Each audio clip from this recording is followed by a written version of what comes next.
This is video 27 on MicroPython and the 6th video on LVGL 9 on a Raspberry Pi Pico. In this video, we review the setup required to utilize the SD card of the ILI9341 display and integrate it to LVGL 9. Finally, I do a code review of two programs that read binary image files from the SD card and display the images. For this effort, I continue to use the Pico MicroPython display baseboard with a Pico2 USB board and the 2.4-inch ILI9341 display with integrated XPT2046 touch and an SD card.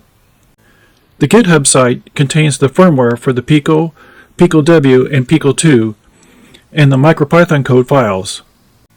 As this channel covers multiple small systems solutions over time, please subscribe to stay informed and click like, as that really helps. Let's look at a quick demo of the test image program on the 2.4-inch ILI9341 display. The program does a binary read of an image from the SD card and displays it. Let's run the program. I'll click the green run icon.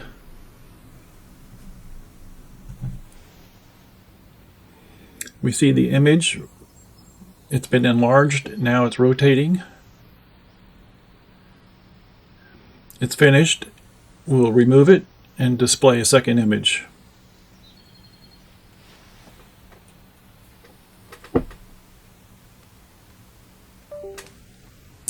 A microcontroller like the Pico has limited storage space for data and image files. As a result, if our display needs these assets, then the best way is to read them from an external SD card. Since our display has an integrated SD card, let's use it. Our display has 4-pin mounting holes.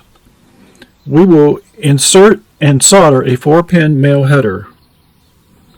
Then we can connect male DuPont wires from the 4-pin header to specific pins on the Pico. I use the Pico's hardware SPI1 pins, which are GP10 through GP13. Regarding power, the display header has VCC and ground pins. However, the SD card failed occasionally.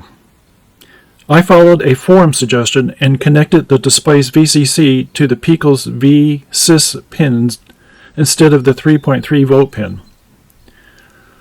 After that, the SD card became reliable, and anyway, the display is rated for 3.3 or 5 volts.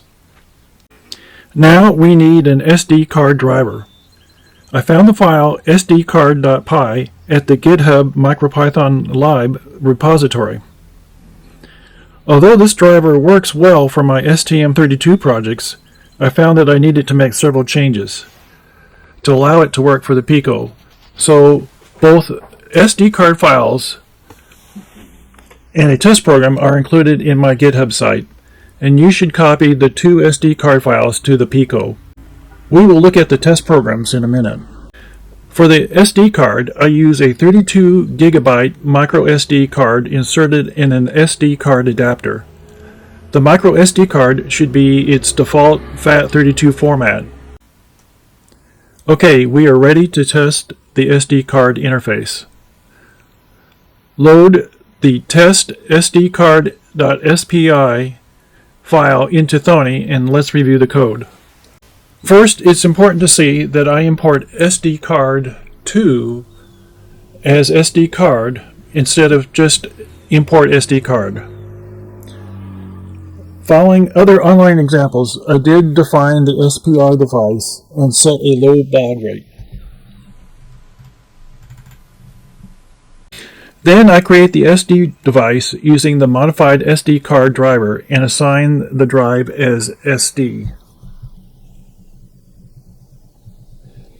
Next, we define a virtual file system using the SD device. Finally, we mount the VFS as /SD. Subsequent commands interact with the Pico's drives. Let's click the green run icon.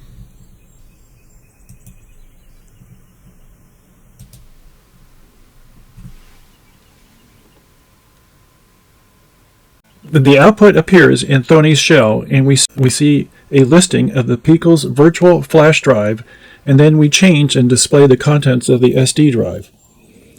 As you can see, I already placed files on it. You can do this in Windows, or you might notice that Thonny shows the mounted drive off here to the left. You can right-click and manage files between the desktop and the newly mounted SD drive, just like you can for the flash drive. So I can select a directory, for example this one, and I can click on a file in the top of the Thonny on the desktop of the computer, and then I can upload it to the SD drive. So now we have the test.txt file on the SD, or I can remove it. So that's pretty nice. We are ready for the next step. Go back to my GitHub site and get the FS driver file and copy it to the Pico's flash drive. The Pico flash drive should now have all of these files. For the demo programs, I prepared the image by capturing it and saving it in PNG format. Then you can use Windows Photo or GIMP to resize the image to get it to between 60 and 150 pixels resolution. We did the resize because we're going to read the image into Pico's limited memory. Next, from my GitHub site, locate the images folder and copy the files to your SD card. Okay, let's review the code. First, I will review the demo program. Then we will look at the code rewritten to use LVGL's file system. So, open Test Image SD Card in Thonny.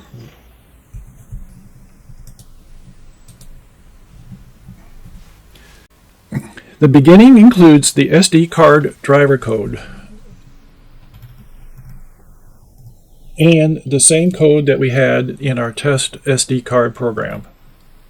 It will even list out the directories on the SD card. Let's scroll down until we get to the UI code. Here you can see we defined the screen and the hard reset objects as we've done in previous videos. Let's keep on going. Finally, we get to the image routines.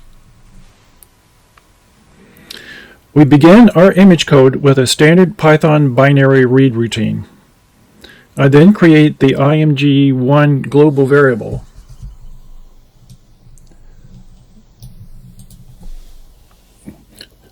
I'll do this so that I will have the image and I can manipulate it later.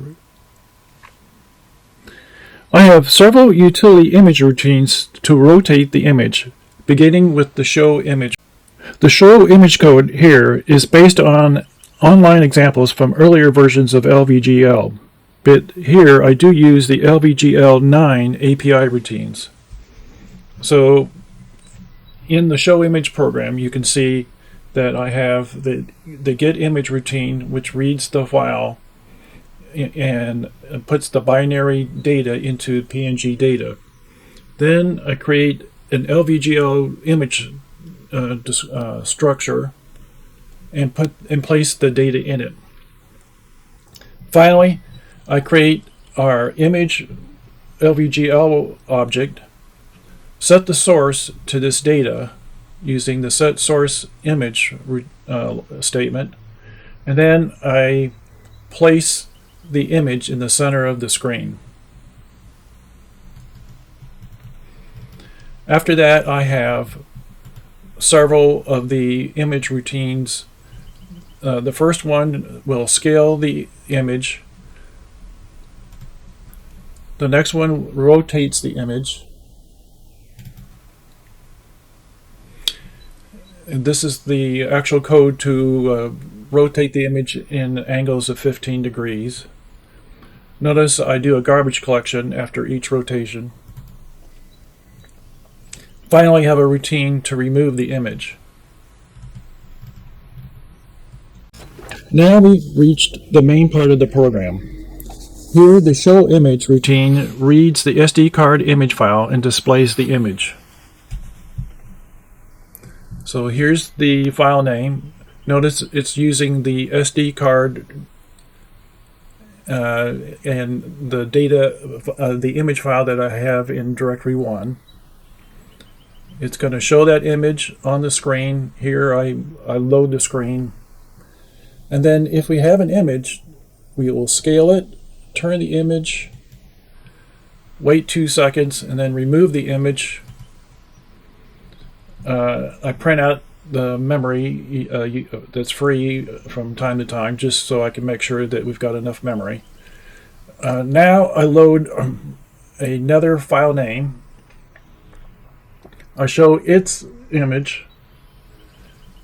I garbage collect. I've even scale up the image, do some more garbage collection, and then I sleep 4 seconds while you look at the image before I remove it. Let's give the program another try. So I'm going to click on the green run icon to start the program.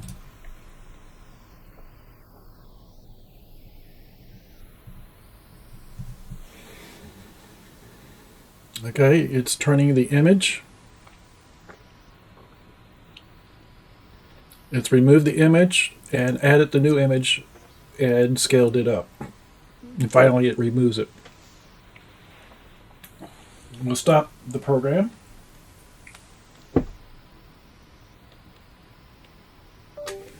And reset the Pico and get it ready for the next example. Okay, open the file test image fs in Thonny.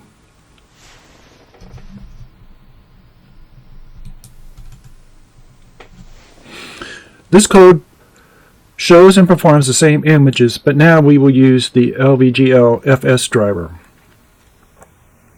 Notice that at the beginning, right after I have the import SD card statement, I have a new statement to import the LVGL FS driver. Now I've got the same statements as before to interface to the SD card. I have the same UI statements as before to set up the screen object and to set up the reset feature. And I have the same image routines as before, except I've removed the read image and I've simplified the show image routine by removing the read routine and the structure. Here we're going to just pass it the LVGL file name, as you'll see in a minute. I have all the same image manipulation utility routines as I had before, exactly the same. Now we've reached the LVGL file system callbacks. The LVGL documentation explains that we must provide up to 11 different FS driver callbacks. Fortunately, it also states we can just define only what we need. So here I provide 3 routines, one for open, one for read, and one to close the file. So here's the code for the open, here's the code for the read, and here's the code to close the file.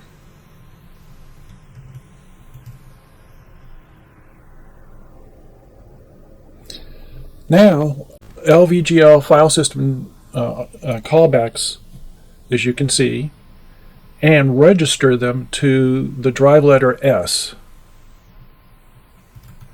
Now we come to the main part of the program. Here we place the file name, and notice instead of /SD we use the drive letter S in front of our file name. And we pass that to show image. So show image will get this S lettered file name, and it knows what to do with that in the set source. So it will read that file and display the image.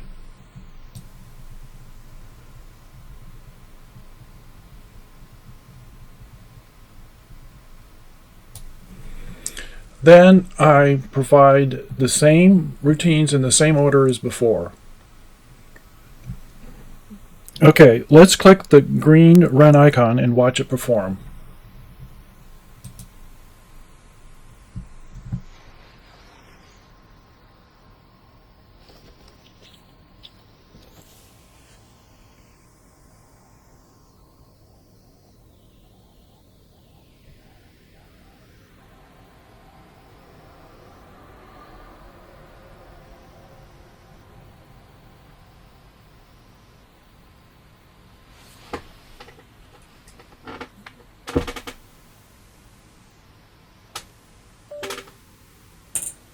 Okay, you now can use the SD card. In summary, we demoed a program that displays an external image. We discussed the SD card and showed how to wire the interface.